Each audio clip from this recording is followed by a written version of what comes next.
అంతర్జాతీయ మహిళా దినోత్సవ వేడుకల్లో పాల్గొన్న ఎమ్మెల్యే టీడీపీ బోర్డు సభ్యులు జ్యోతుల నెహ్రూ.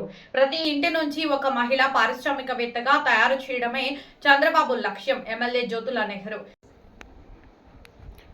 కాకినాడ జిల్లా జగ్గంపేట స్థానిక సెంటర్లోని పాత పోలీస్ స్టేషన్ ఆవరణలో జగ్గంపేట నియోజకవర్గం ఎంపీడీఓలు ఏపీఎంల ఆధ్వర్యంలో ఏర్పాటు చేసిన అంతర్జాతీయ మహిళా దినోత్సవ వేడుకలలో ముఖ్య అతిథిగా జగ్గంపేట శాసనసభ్యులు తిరుమల తిరుపతి దేవస్థానం పాలక మండలి సభ్యులు జ్యోతుల నెహ్రూ, కాకినాడ జిల్లా టీడీపీ అధ్యక్షులు జ్యోతుల నవీన్ పాల్గొన్నారు. మరో అతిథిగా జనసేన పార్టీ ఇన్ఛార్జ్ తుమ్మలపల్లి రమేష్ పాల్గొన్నారు. ముందుగా ఎమ్మెల్యే జ్యోతుల నెహ్రూ సతీమణి నెహ్రూ ఫౌండేషన్ చైర్మన్ జ్యోతులమణి మహిళా మణులో జ్యోతి ప్రజ్వలన చేసి ప్రార్థన గీతంతో కార్యక్రమాన్ని ప్రారంభించారు. జ్యోతుల నెహ్రూ ఫౌండేషన్ ద్వారా అనేక సేవా కార్యక్రమాలు చేస్తున్న ఫౌండేషన్ చైర్మన్ జ్యోతులమణితో పాటు వివిధ విభాగాల్లో ఉత్తమ ప్రతిభ కనపరిచిన 30 మంది మహిళలను ఘనంగా సత్కరించి జ్ఞాపికలు అందజేశారు. అమరావతిలో జరిగిన మహిళా దినోత్సవ వేడుకలలో ముఖ్యమంత్రి చంద్రబాబు పాల్గొన్న సమావేశాన్ని ప్రత్యక్ష ప్రసారంతో ఎమ్మెల్యేతో పాటు మహిళా మనులు అందరూ తిలకించారు. ఎమ్మెల్యే జ్యోతుల నెహ్రూ మాట్లాడుతూ మహిళల అభివృద్ధి సాధికారతకు కూటమి ప్రభుత్వం కట్టుబడి ఉందని ఎమ్మెల్యే నెహ్రూ పేర్కొన్నారు. మహిళలు విద్యతో పాటు ఆర్థికంగా అభివృద్ధి చెందాలని అన్నారు. మహిళలు అన్ని రంగాల్లో రాణించి ఉన్నత స్థానాల్లో నిలవాలన్నారు. సమాజ అభివృద్ధిలో మహిళల పాత్ర కీలకమని ఆయన పేర్కొన్నారు. మహిళలకు తగిన అవకాశాలు కల్పిస్తే అన్ని రంగాల్లో ప్రతిభ చాటుతారని కుటుంబం నుంచి సమాజం వారికి వారి సేవలు వెలకట్టలేని ఎమ్మెల్యే నెహ్రూ అన్నారు. ప్రభుత్వ పరంగా మహిళా అభివృద్ధికి అన్ని రకాల సహాయ సహకారం అందించడం జరుగుతుందని, అలాగే మహిళా స్వయం ఉపాధికి తగిన ప్రోత్సాహం అందిస్తామని ఈ సందర్భంగా తెలిపారు.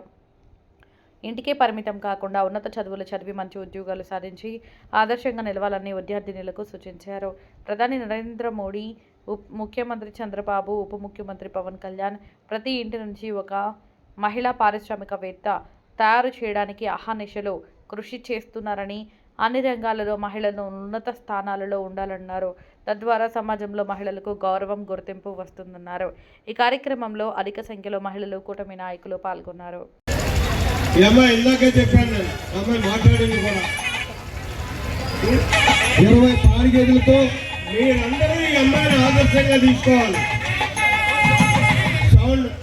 ఎందుకు ఆదర్శంగా తీసుకోవాలనుకుంటున్నానంటే, ఆ అమ్మాయి ఎక్కడి నుంచో భూమి నుంచి పుట్టుకు రాలేదుగా, వచ్చింది ఘనంగా సత్కరించుకుంటున్నాం. మదర్ తెరీసా లాగా ఆమె అందిస్తున్న సేవలకు అంతర్జాతీయ మహిళా దినోత్సవం 2026 సందర్భంగా మన ప్రీతమ నాయకులు జ్యోతుల నెహ్రూ గారు, జ్యోతులమణి గారు ఆధ్వర్యంలో ఆమెకు ఘనమైన సత్కారం, స్ఫూర్తిదాయకమైన మనసుగా ప్రతిభ కనబడుతున్న మరి ఈమెకు సన్మానం చేసుకుంటున్నాం. ఎకరాలు పొగాకుతో వేసింది. పొగాకుతో వేయడం నాకే భయం. ఒక రైతులు ధైర్యంగా 6 ఎకరాలు వచ్చి ఒకసారి పళ్ళు పోతాయి. ఏది వ్యవసాయం చేస్తున్నటువంటి ఈ అమ్మాయిని ఉత్తమ రైతుగా గుర్తించి, మహిళా రైతుగా గుర్తించి, మహిళా శక్తిలో కూడా పనిచేసే కూడా సూపర్ 6 పథకాలను ప్రజలకు అందించి ఈరోజు మరి మహిళా శక్తిలో కూడా దాన్ని తీసుకున్నానని చెప్పేసరి కోరడం కోసమే ఆ మహామహిళ యొక్క మరి అంశాలన్నిటినీ కూడా క్రోడీకరించి అందుబాటులో ఉన్నటువంటి వాళ్ళని ఇక్కడ పెట్టడం జరిగింది. ఇందులో చూసుకుంటే చారిత్రకారులుగా ఉన్నటువంటి ఝాన్సీ లక్ష్మీబాయి, రుద్రమదేవి, సరోజినీ నాయుడు, దుర్గాబాయి దేశ్ముఖ్, రాణి చెన్నమ్మ, సావిత్రిబాయి పూలే, వీళ్ళంతా చారిత్రకారులు. ఈ దేశంలో పుట్టి ఈ దేశంలో మహిళగా ఆనాడు చరిత్రను సృష్టించారు. ఈనాడు చరిత్ర సృష్టించడం పెద్ద సమస్య కాదు, కదలడానికి వీళ్ళదు. ఇది అయిన తర్వాత మీ అందరికీ భోజన సౌకర్యం పెట్టాం. మణిగారు ఏర్పాటు చేసింది భోజనాలు. ఖచ్చితంగా ఆవిడ అకౌంట్ నుంచే డబ్బులు ఇస్తుంది, మనందరికీ కూడా భోజనం పెడుతుంది. కాబట్టి అందరూ భోజనం చేసేలా ఇది ఆఖరి కార్యక్రమం, భోజనం చేయడం అన్నది. Thank you.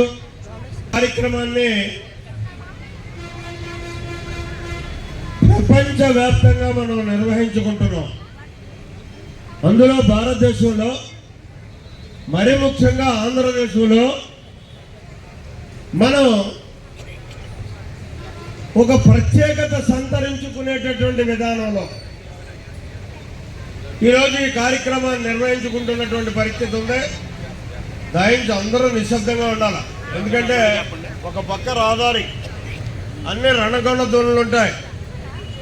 మనం మాట్లాడుకునేటటువంటి జనతా పార్టీ సహకారంతో, మోడీ గారి యొక్క సహకారంతో ఈనాడు మహిళా సాధికారతని అంచెలంచెలుగా అమలు చేసుకుంటూ ముందుకెళ్తున్నటువంటి పరిస్థితి ఉంది.